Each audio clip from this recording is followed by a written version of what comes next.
പ്രതിപക്ഷ നേതാവിന് ഒരു വലിയ പരാതിയുണ്ട്. എന്താണ് പരാതി എന്നല്ലേ? ശമ്പളം പോരാ എന്നാണ് ആ പരാതി. മര്യാദയ്ക്ക് പഠിച്ച തൊഴിൽ നോക്കി നടന്നിരുന്നുവെങ്കിൽ നല്ല വരുമാനം ഉണ്ടാക്കാമായിരുന്നു എന്നാണ് പ്രതിപക്ഷ നേതാവിൻ്റെ പക്ഷം. കഷ്ടകാലത്തിന് രാഷ്ട്രീയത്തിൽ താല്പര്യമുണ്ടായിപ്പോയെന്നാണ് നേതാവ് പറഞ്ഞു വെക്കുന്നത്. അതായത് സ്കൂൾ തലത്തിൽ തുടങ്ങിയതാണ് രാഷ്ട്രീയത്തോടുള്ള ഈ താല്പര്യം. എന്തായാലും നേതാവ് ഇപ്പോൾ പശ്ചാത്താപത്തിൻ്റെ പാതയിലാണ്. പശ്ചാത്താപം കൂടിക്കൂടി അങ്ങ് രാഷ്ട്രീയം വിടുമോ എന്നാണ് ഇപ്പോഴത്തെ സംശയം. എന്തായാലും രാഷ്ട്രീയത്തിൽ അത്ര നേട്ടമില്ലെന്നാണ് നേതാവ് പറഞ്ഞു വെക്കുന്നത്. അപ്പോൾ ഒരു സംശയം, ഈ പുനർജനിയിൽ കൈയിട്ട് വാരിയതൊക്കെ എങ്ങോട്ട് കൊണ്ടുപോയി? ഇതുപോലെ എത്രയെത്ര പരിപാടികളിലാകും അണ്ടർഗ്രൗണ്ടിലൂടെ കൈയിട്ട് വാരൽ തകൃതിയായി നടന്നത്. വക്കീലായിരുന്നപ്പോൾ ലഭിച്ച വരുമാനം പിന്നെ ഉണ്ടായിരുന്നില്ല എന്നാണ് പ്രതിപക്ഷ നേതാവ് വി.ഡി. സതീശൻ പറയുന്നത്. അപ്പോൾ നമുക്കൊരു സംശയം തോന്നാം, നേതാവ് ഇത്ര സങ്കടം പറയാൻ എത്രയാകും കയ്യിൽ കിട്ടുന്ന ഈ ശമ്പളം? അതിനെക്കുറിച്ച് ഒന്ന് അറിഞ്ഞാലോ? നിലവിൽ ചീഫ് വിപ്പ്, മന്ത്രിമാർ, പ്രതിപക്ഷ നേതാവ് എന്നിവർക്കെല്ലാം 96,000 രൂപയാണ് ശമ്പളം. അലവൻസ് ഒഴികെയുള്ള തുകയാണിത്. പ്രതിമാസം 1000 രൂപ അലവൻസ്, സർക്കാർ വാഹനം, സർക്കാർ വീട്, ബംഗ്ലാവ്, ടെലിഫോൺ അലവൻസ്, ജോലിക്കാർ എന്നിവയെല്ലാം പ്രതിപക്ഷ നേതാവിന് ലഭിക്കും.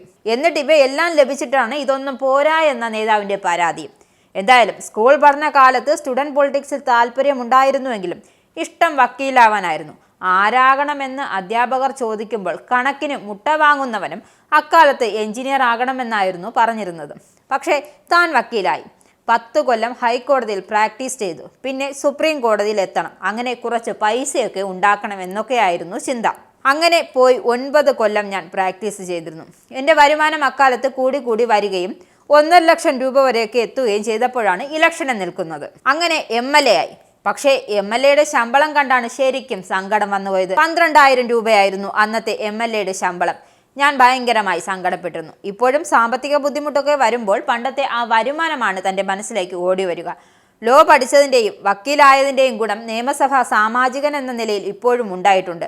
പെരിന്തൽമണ്ണയിലെ Hyderali Shihab Thangal അക്കാദമിയിലെ four civil service നടന്ന പരിപാടിയിലായിരുന്നു അദ്ദേഹത്തിൻ്റെ ഈ അഭിപ്രായ പ്രകടനം നടന്നത്.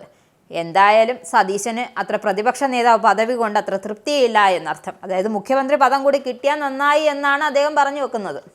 നിങ്ങൾക്കും ആനന്ദ മീഡിയയുടെ പ്രേക്ഷകരിൽ ഒരാളാകണ്ടേ? യൂറോപ്പിലും US-ലും ആഫ്രിക്കയിലും അടക്കം പ്രവാസികൾ ഉള്ളയിടങ്ങളിലൊക്കെ ജനപ്രിയ ചാനലുമായി ആനന്ദ് മീഡിയ ഒപ്പമുണ്ട്. ഏഷ്യാനെറ്റ് ഫ്ലവേഴ്സ് അടക്കം നിങ്ങളുടെ വിരൽത്തുമ്പിലെത്തും. ആദ്യം റോക്കു ബോക്സ് സ്വന്തമാക്കുക. അതിൽ നിന്നും ആനന്ദ് മീഡിയ ആപ്ലിക്കേഷൻ ഡൗൺലോഡ് ചെയ്യുക, ഇൻസ്റ്റാൾ ചെയ്യുക. എന്നിട്ട് 02085866511 എന്ന നമ്പറിൽ ഞങ്ങളുടെ കസ്റ്റമർ കെയറിൽ ബന്ധപ്പെടുക. അല്ലെങ്കിൽ +91 735 660 3747 എന്ന നമ്പറിൽ വാട്സപ്പ് ചെയ്യുക. ആനന്ദ് മീഡിയയുടെ സേവനങ്ങൾ സ്വന്തമാക്കുക. മറ്റു ചാനലുകൾക്കൊപ്പം ആനന്ദ് TVയും എൻജോയ് ചെയ്യുക.